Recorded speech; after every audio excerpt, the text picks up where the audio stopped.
Hi. I'm not a terrorist or a date merchant. I don't live in a tent or keep my wife zipped up in it all day. And for the record, I knew who she was before I married her, too. I have more than just white robes and sandals in my closet, and I've never actually rode a camel before. Ever. Even though I'm sure they're great animals and all. I do know someone named Ahmed, but it's not the guy from your economics class, so stop asking. Falafel actually is not my favorite type of food. I don't know how to even tie a turban, and I've never worked at a gas station or driven a taxi cab. And I don't think you're an infidel either. I believe in peace. I believe in people of all different religions and beliefs living together in harmony like the early Islamic, Arab, Ottoman, and Spanish empires. And trust me, I would go back to my own country, but I'm already in it.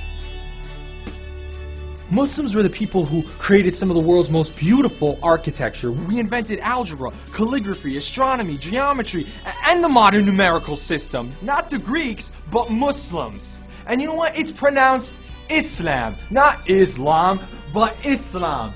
And a real man fasts. A real man fasts and isn't afraid to pray wide open in the mall, regardless of the looks people are giving him. And he doesn't get nervous about washing his feet in a public restroom sink. And yes, that is the Quran I'm reading. I don't care if I'm in an airport, because it's the greatest book ever. My name is Muhammad, and I am a Muslim.